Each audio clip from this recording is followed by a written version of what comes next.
Très bien. Il m'a été demandé de laisser la parole à Pierre Mallet pour faire une déclaration. Donc la parole est à Pierre Mallet. Merci. Mesdames et messieurs, je veux d'abord remercier celles et ceux qui m'ont accordé la protection fonctionnelle, droit fondamental que chaque élu attaqué dans l'exercice de son mandat, ce qui est mon cas. Je voudrais quand même rappeler que le PLUI de notre agglomération a été largement voté et salué par les services de l'État pour son sérieux, son anticipation et le respect des règles inhérentes à de tels documents de planification. Vous le savez tous, je suis depuis plusieurs semaines sali, diffamé et injurié. Comme je vous l'avais annoncé sur la lettre lue par Philippe Saès pendant ma convalescence, j'ai pris la décision de porter plainte, je l'ai dit et je l'ai fait. Car je souhaite rétablir la vérité et surtout remettre les responsabilités à leur place. À ce jour, je le rappelle, aucune procédure ou accusation n'est portée ni contre moi, ni contre moi. Par contre, mon dépôt de plainte m'a permis de pouvoir apporter des éléments qui rétablissent la vérité. Cela m'a permis aussi de pouvoir accéder à des informations, mais surtout de remonter jusqu'au commanditaire. Ce n'est pas le sujet aujourd'hui. Monsieur Daillot a affirmé en bureau que c'était à la demande de la préfecture que le conseil était avancé. Lundi soir, en bureau des maires, M. Daillot a annoncé que c'était à ma demande. Tout cela, bien sûr, vous l'avez vu, n'est pas vrai. Je vous fais remarquer que si effectivement j'ai fait ma demande de protection fonctionnelle le 10 mai, rien ne justifie un changement de date du conseil communautaire pour le positionner à 11 jours d'un scrutin départemental dans lequel je suis engagé. Je n'en suis pas plus surpris que cela, car chacun dans cette assemblée connaît ses candidats. Par ailleurs, je savais que M. Daillot utiliserait tout ce qui est en son pouvoir, afin, selon ses propres termes, me détruire et me faire payer tout seul, on se demande d'ailleurs pourquoi, la fronde de ce qu'il a appelé les petits maires, dont je suis et que je revendique. Nous avons tous entendu des belles déclarations où il se reconnaissait comme le plus rural d'entre nous. Je pense plutôt que lorsque l'on met au panier la demande de 11 maires sur 18, on a sûrement beaucoup de considération pour eux.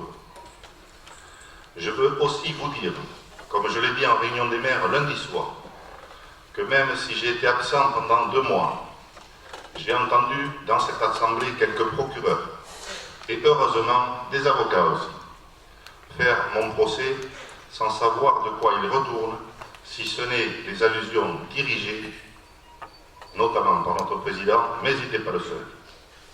Je vous rappelle que je n'ai tué personne. J'ai servi cette assemblée depuis bientôt 20 ans dans le respect des uns et des autres.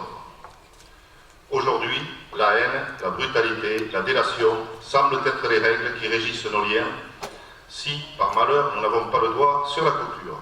J'ai peut-être fait des erreurs et je les assume, et je les dis haut et fort. Ici, dans cette assemblée, plusieurs d'entre nous sont peut-être dans le même cas.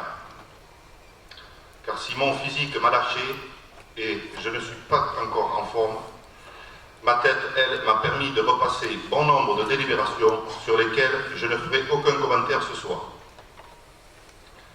Je dois vous avouer que ma santé m'oblige à quelques précautions et il est hors de question que le vice-président que je suis s'accroche. Je n'ai pas besoin de compenser une perte de salaire ou un complément de retraite. Mon rôle dans cette assemblée a toujours été de privilégier l'intérêt général, mais d'abord et avant tout le respect de mes collègues et le développement de cette agglomération. Un dernier mot pour remercier les services de l'agglomération et plus particulièrement les services techniques avec qui je travaille depuis plus de 10 ans, tant sur le SCOT que sur le PLU. Je veux personnellement remercier Bruno Ledo et Franck Michaud. Je pense que je les ai accompagnés et ils ont toujours été à côté de moi. J'ai beaucoup de respect pour eux, mais ils le savent. J'ai eu l'occasion de leur dire. Tous me connaissent suffisamment et savent que j'ai toujours travaillé dans le respect de chacune et de chacun.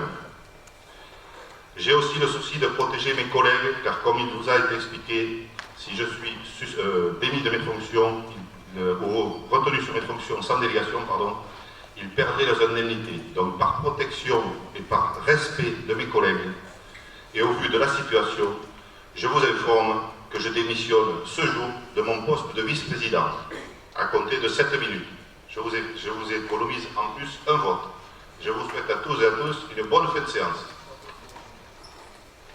Merci. Y a-t-il des remarques avant que nous passions au vote? Je partirai également de la séance. Donc, j'ai pris connaissance de votre intention. C'est une décision qui vous appartient. C'est une décision qui, si vous la confirmez, se matérialise par un courrier qui est ensuite instruit à la préfecture avec un délai, je crois, de plusieurs mois, 2 mois. Donc, bien évidemment, au moment où on se parle, vous êtes encore vice-président dans cette assemblée. Donc, le statut que vous avez de vice-président ne disparaît pas par cette intention que vous avez manifestée, mais qui, si vous la confirmez, doit se manifester par un écrit en direction de la préfecture. Donc, c'est pourquoi je vous propose